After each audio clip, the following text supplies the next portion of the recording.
everyone, welcome back to my channel. I'm Teresa, this is Lost My Thread. Today I'm going to be updating you with everything I made in the month of October.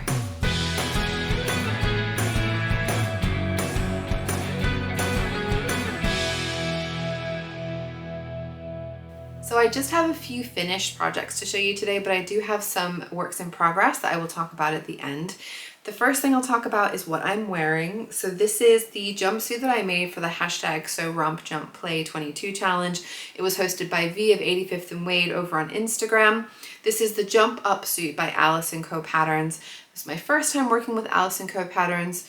There was some good, there was some bad. On the whole, I would say that I was happy with it. I do think the fabric is absolutely the perfect fabric. So I had made a video about the jumpsuit that I was planning to make for this challenge. Wanted to get people's opinions on what fabric to use, and this was the clear winner, very much the popular choice, and I think it was the right choice. So I feel like from here it might even look a little bit like polka dots, but it's not. They're little sort of square-ish geometric shapes. I feel like the design and the color, the white on the black, work really well with the design of this jumpsuit.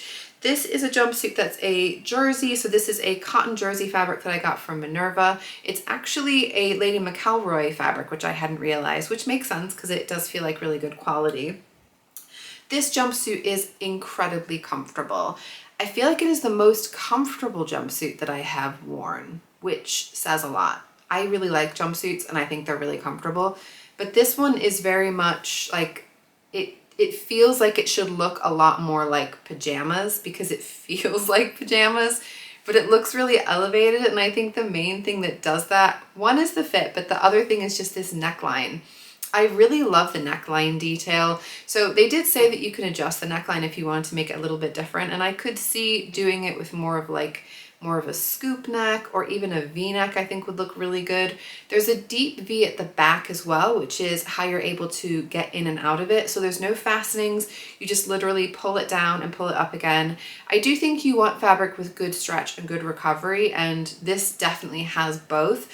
I was wondering if I was wearing it all day if it might start to get a little bit baggy in the knees, because sometimes that can happen with jersey fabrics, but it did not happen at all. I've been wearing this and loving it, and it's been really comfortable.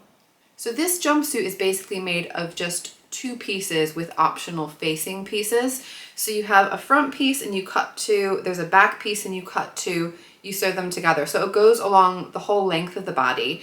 I will say that that makes adjustments a little bit more tricky. And I think for this first version, I managed to get a fit that I was happy with, but I've adjusted my pattern pieces for the future. I do think I could have done with shortening the midsection a little bit. So I do often find that I have a bit of a shorter torso or probably a higher waist probably than a lot of patterns would expect.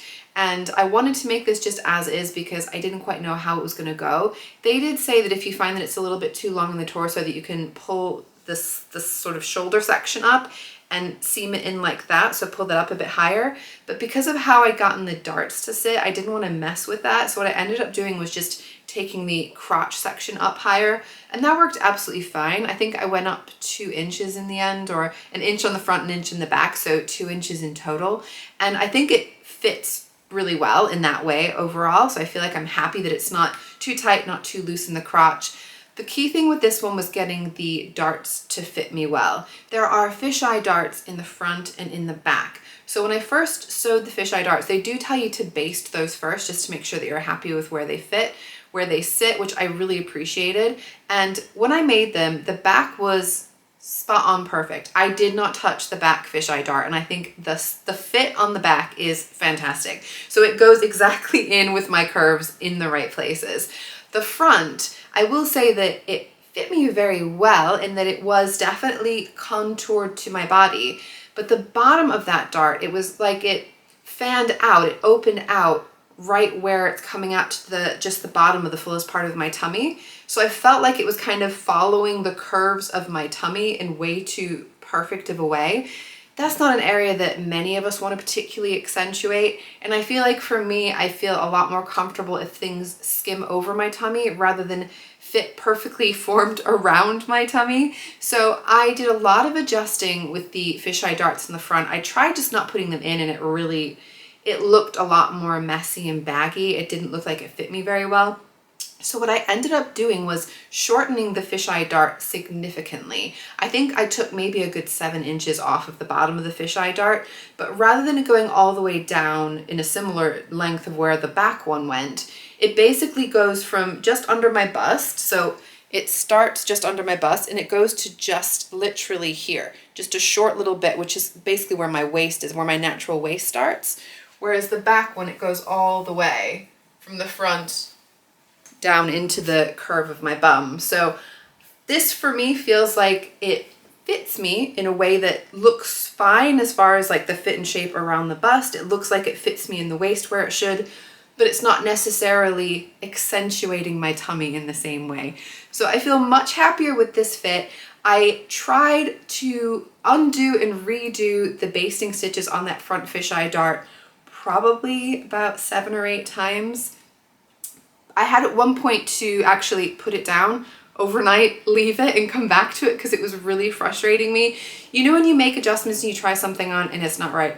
You take it off, you make an adjustment, you try it on, it's still not right. It starts to feel a little bit defeating, so I had to give myself a little bit of a break, a little bit of a pause, but I'm really glad that I persisted with it. So I do feel really happy with the shape that I got and the fit that I have. And like I said, I've adjusted my pattern pieces now, so if I'm gonna make this again, it will be an absolute breeze. The other thing about it is how you actually enclose the neckline area. So you cut out the pieces basically this similar kind of a shape, and they give you 2 ways that you can finish the neckline. One is with a facing and the other one is with a method I've never used that uses a blind hem foot. The method with the blind hem foot, I'm probably not going to be able to explain quite how it worked because honestly it was a little bit beyond me. I followed the instructions, but it was a new technique to me. I was just trying it out to see if it worked, and I don't feel like it particularly worked for me. I think it created a nice effect. So when you did it that way, it created, I'm trying to show you what it looks like a little scalloped edge. I'm hoping you can see the little scallops on the top there. And so that would be going along the whole of the neckline. The issue I had with that method is I couldn't get it to sit flat. It kept kind of stretching and curving out and it wasn't sitting flat. So I did try doing it around one of the armholes just to see what was going to happen. And it was really wobbly. Even with pressing, I couldn't get it to sit flat. It just looked really messy. The other method was to use a facing, and I'm very familiar with facing methods and very happy with using facing methods. The only thing that really bugged me was that they didn't give you the facing pieces. So they gave you the pattern pieces for the front and the back, and one of the options is to make a facing to bind the edge of the neckline, but they just tell you how to make a facing. So they talk you through good instructions. I mean, if you've never made a facing and you wanted to know how to do it, great, it is good instructions, but I really kind of resented having to make my own facing. It's just an extra bit of work, and I feel like when I've paid money for a pattern, I shouldn't have to also go to the trouble of drafting my own pattern pieces. So I wasn't super impressed with that, and that was why I thought I would try with the scalloped edge first, just because I wanted to, well, A, try a new technique, but B, I didn't want to have to draft my own pattern pieces. And they're really peculiar pattern pieces because it has to go around this little cutout section at the front, and there was a V at the back, and it was just a bit awkward to get it all drawn out. I did it and it's fine, and now I have those pieces. So again, in the future, I've got my facing pieces, I've got my pattern pieces. I can whip this baby up probably in an hour and a half or something like that. But it was just a bit of a pain the first time I was doing it, getting it just right for me. I will say that I was happy overall with the instructions though. I feel like everything was really clear. The diagrams were really easy to follow. So I did know what I was doing each step of the way. As far as printing out the pattern, I really liked that they had different colors for the different sizes. So it was really easy to find your size when you were printing it out. The one downside of this jumpsuit really is that there's no pockets. And I just feel like the design of it, because it's so fitted, I don't really think you could have pockets. So theoretically, I could have added some side seam pockets or some patch pockets. I just feel like any of that would really just kind of destroy the look. So I'm okay with just knowing when I'm wearing this, I need to have a bag. It's okay. It's not bad to necessarily have a bag. When I took the photos for this jumpsuit, I also found that it paired really well with my Pona Jacket, which is made in a linen fabric. So that's a Helen's Closet pattern that I made in a linen I got from Guthrie and Ghani. I feel like they're both black, you know, so I've got black and white with a black jacket. I just felt like the style of it actually looked really cool together, and that's how I've been wearing it around and wearing it to work, obviously because it's a little bit chillier. I don't necessarily want to have exposed arms all the time, but I will say at my work it tends to get pretty hot, so even if I'm cold going in, it's nice to be able to take some layers off and feel a bit more comfortable once I'm there. I also ended up making a bit of a bonus make for the Sew Romp Jump Play Challenge, and that was because one of my friends, Annette, is learning to sew, and I have heard, it was from Seamwork Radio podcast, I think they were saying a good way to teach someone to sew is to actually sew the same garment together, and then you can be talking through the process as you're going, you can be working and troubleshooting alongside them. The first garment that Annette made, she made whilst I was sewing a different garment, and I was very happy to just help her along the way with the instructions. But every time she would ask me what she needed to do next, I had to get my head around where she was in her project. So it made sense to me that actually if we were working on the same thing, I could work on the steps when she's working on it. And of course I'm going to be faster than her, but I can just hold off, do some knitting or have a chat with her while she finishes each step, and then we can move on to each next step together. I feel like it worked really well, and I feel like she's a lot more confident now in doing some sewing on her own. We didn't finish the project together, but she actually felt okay with finishing the final bits off by herself. So the project that we both made were the Heyday Dungarees by Waves and Wild. I have made these dungarees before, these overalls before, as part of my Dueling Dungarees. That was one of my Clash of the Pattern series. But that first pair I made in a linen fabric, a really beautiful, lightweight, lilac kind of linen. It was an enzyme wash linen. And I will say that they are really comfortable, and I was wearing them into the early autumn, but they're really just not that warm. And I feel like the colors to me are very spring summer. And so I wanted to make something that was more of an autumnal color palette, but also something that was maybe just a little bit thicker and heavier weight and would be a little bit warmer in the winter. So I decided to go with this fabric. So I'll show you, I'll just pull it up. It's always a bit awkward to show overalls, things that are a bit big. So obviously you'll see some pictures. But this fabric is a cotton linen blend. So I got this fabric from Sew Me Sunshine. It is navy blue. It's a very dark navy, so it almost looks black, but it's definitely navy. I love that it has this texture on it, so I'm hoping you can see the texture. If I'm gonna have a solid, I prefer a solid with a little something going on, so a bit of texture is definitely a good thing for me. I think this color is super versatile. I do like navy. I do wear it a lot, so it's definitely a go-to for me, so it makes sense to make it in this fabric. And I knew that the fit was going to be good because I've made them before. They are very comfortable. They turned out exactly how I hoped they would. I did do the standard way of finishing the edges. So the first time I made a facing, funnily enough, I drafted my own facing, guys, but that was a choice. I chose to do the extra work. No one made me do it. But yeah, so I did it the standard way along here, and I don't think it was too bad to sew it all together, actually. So it's interesting when you've kind of gone off the instructions the first time around to then actually see what the instructions tell you to do, and I think it works pretty well. So I wouldn't say I have a preference with the facing or the non-facing. It's just a different way of doing things. This one, I actually, when I made it, I didn't have enough fabric to make the pockets initially. I don't know what happened, and I'm not convinced with whether maybe I didn't get all the fabric I ordered or it just shrunk massively when I pre-washed it. I don't think I cut it out weirdly because I was really trying to make the most of my fabric, and I didn't have enough for the pockets. So I was quietly hoping I might be able to just get away with not having the pockets, but when I tried this on, overalls without pockets looks very peculiar. It just was clearly not right, so I needed to get more fabric for the pockets. Fortunately though, Sew Me Sunshine had an open day last month, so I was able to go into the Sew Me Sunshine shop and buy the same fabric again, knowing it was the same fabric. They did say to me with solids in particular, sometimes you get different dye lots, so the color can sometimes be slightly different from what you got before. It's clearly exactly the same, so I was so happy it worked out. I really do love these overalls, and I've been wearing them, and I know that I'm going to be wearing these an absolute ton.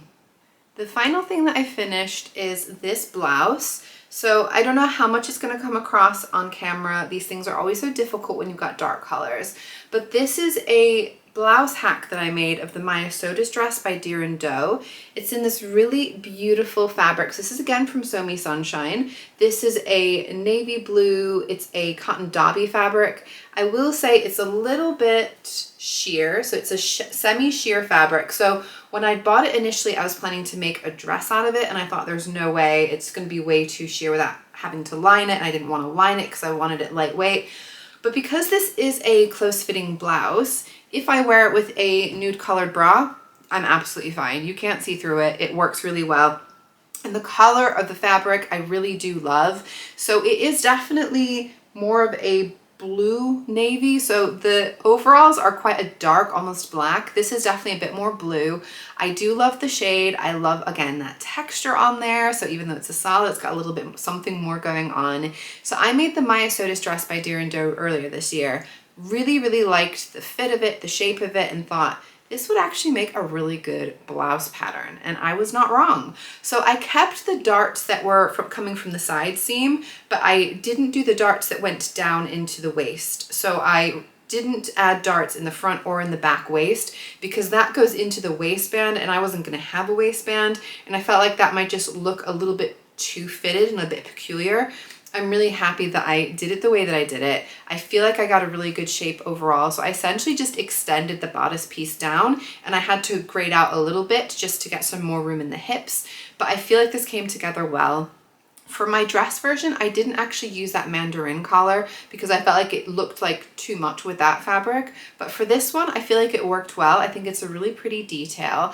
I like the shape of the neckline here. I feel like it's a good depth of the V there, that it's not too revealing. I feel like it is going to be very much a staple. So I know that I can layer things over, I can wear it as is. So I can very much see myself wearing this one year round.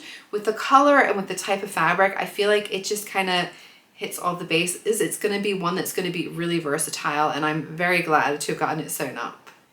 Now, as far as works in progress, I have cut out and made a muslin for my next Cashmere Club collaborator make. Can't tell you guys what it is because it's all top secret until it's revealed, but I am very excited about that one, and I cannot wait to get the finished thing sewn up so that I can start wearing it. But the other thing that I have got prepped and cut is my Heather blazer by Friday Pattern Company. So I talked about this in my autumn sewing plans. Both of these projects, this one and the cashmere one, they're quite involved, and there was a lot to cut out. So it was a bit of a mammoth task getting everything cut out and marked and ready to go. But I do think it's going to turn out really well. So this fabric is a really gorgeous linen blend. It's definitely got more than just linen in it. I cannot remember what it is, but I'll pop it up on the screen. I really do love it. I got this from Lamazi Fabrics, I believe. If I'm wrong, again, I'll put it up on the screen. But it's a really beautiful, like a plum, like a muted aubergine, muted eggplant kind of a color that I really like. And the lining that I have for it is this gorgeous fabric. It's a viscose twill. I got this from So Me Sunshine, and I found out on the open day this is actually Zara X Designer fabric, which I didn't realize. I think the two work so well together. I think it's going to look really great to have this lining on the inside, especially when I roll my cuffs for a little bit of a pop of the lining. So I think that's going to be really cute. I'm excited to get that sewn up. I do still need a button for it. There's one button on the Heather blazer just to close it at the front. And I'm going to treat myself to a trip to Liberty Fabrics in London because they have a beautiful button wall. They have some gorgeous buttons, and I feel like I want to take my fabrics in, hold up against the button wall, and find the perfect button, and that'll be a nice little treat. I also have a knitting work in progress that I want to show you guys. So I have knitted one sock that I finished earlier this year.